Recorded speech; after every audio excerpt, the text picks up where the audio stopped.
name is Shane Neville, and I'm the producer on Company of Heroes Opposing Fronts.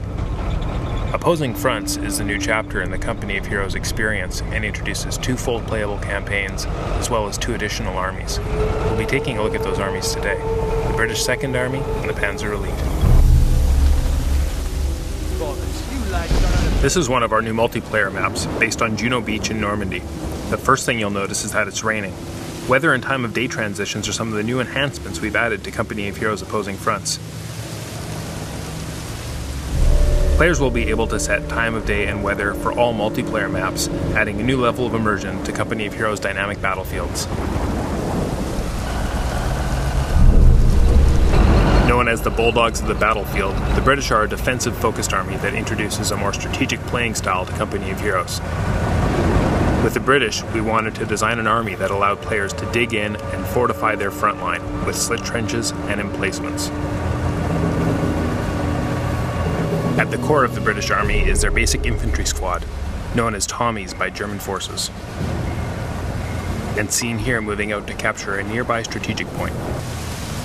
Notice how the squad shifted from their assault stance in friendly territory to a patrolling stance when in enemy territory.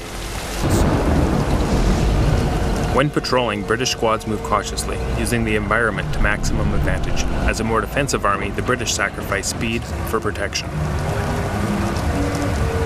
As the backbone of the British Army, the infantry section is one of the most versatile infantry squads in opposing fronts. Each infantry squad can be upgraded with either a recon element, with a trained marksman, a Bren light machine gun, or rifle grenades.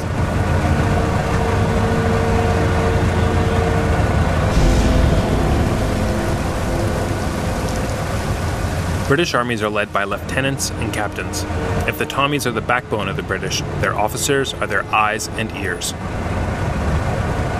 Unique to the British, the lieutenants and captains provide bonuses to any squads within their command range.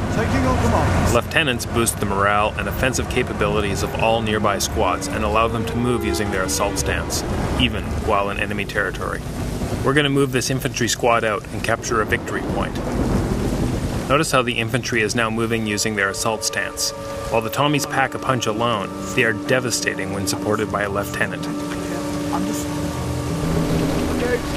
The Panzer Elite hold this point. The 221 Scout Car is one of the new units for the Panzer Elite, capable of securing territory and showcases why Panzer Elite is a vehicle-based army. Notice how the infantry squads react like real soldiers, ducking behind cover while engaging the 221.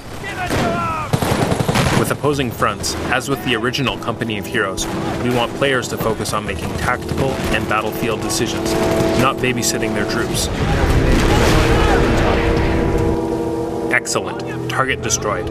After defeating the 221, I'm going to send the Tommies in to capture the victory point. With the point secure, it's time to defend it and show why the British are a defensive-focused army. British infantry squads have an arsenal of defensive options, making them pivotal when digging in on the front line. Let's dig a pair of slit trenches to defend this victory point. Slit trenches allow the British to create defensive positions wherever they need them. In addition to slit trenches, British infantry squads can build machine gun emplacements, mortar pits, and casualty clearing stations. Let's deploy a mortar pit and MG nest to cover the front line. As a defensive army, the British allow players to build up a front line and let the enemy come to them. The Panzer Elite are making a push. Although they are a vehicle-based army, the Panzer Elite also have access to some of the deadliest infantry in opposing fronts. What we are seeing here are Panzer Grenadier squads armed with Panzerschrecks and light machine guns capable of dealing with any threat. The Panzer Elite rely on half-tracks and elite infantry to win the day, epitomizing the term lightning war.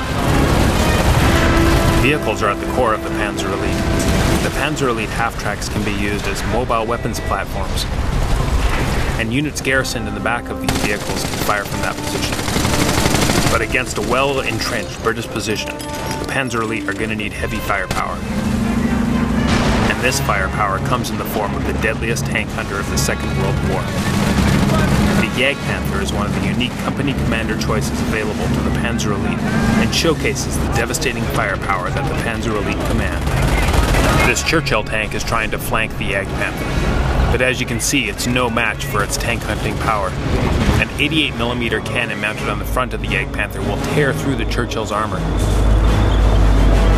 These are M7 Priests, self-propelled artillery from the Royal Canadian Artillery Commander Tree.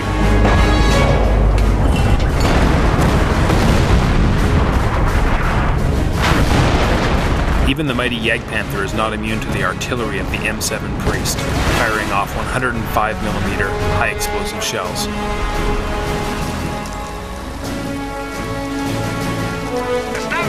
Here, in preparation for another attack, we're deploying the mobile HQ to the front line and setting up anti-tank emplacements.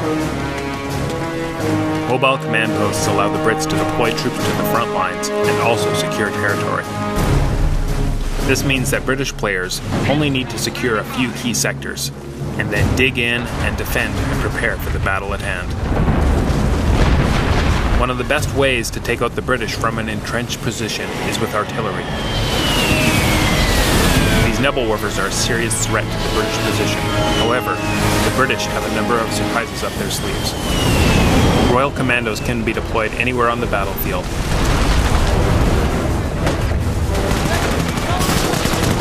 Commandos are elite infantry. They allow the British to drop behind enemy lines and wreak havoc.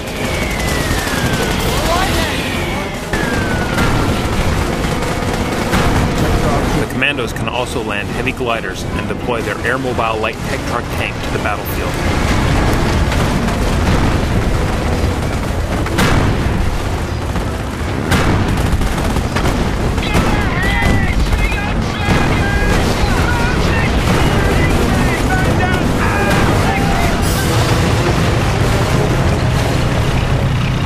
However, the Panzer Elite are not done yet. This is a Panzer IV assault tank armed with a short-barrel, 75mm high-explosive gun. Avoiding the frontal attack, it's trying to flank the British front line and smash its way to a good attack position. And now it's time to call in some heavy reinforcements, the King Tiger. This beast of the battlefield has no equal. Even these Sherman Fireflies can only hope their speed keeps them in the fight long enough to engage the King Tiger. Having run into a wall of defenses in the center and commandos covering the left flank, the Panzer Elite are trying to move in and capture the final victory point. Time to call in the Creeping Barrage. As masters of artillery, the British have a number of unique artillery abilities, including the Creeping Barrage. This allows players to call in a devastating barrage along an attack vector that can cut off retreating squads in a hail of fire and brimstone. This concludes the demonstration of Company of Heroes Opposing Fronts, showcasing the two new armies, the British and the Panzer Elite. Company of Heroes Opposing Fronts will be on the shelves in November 2007.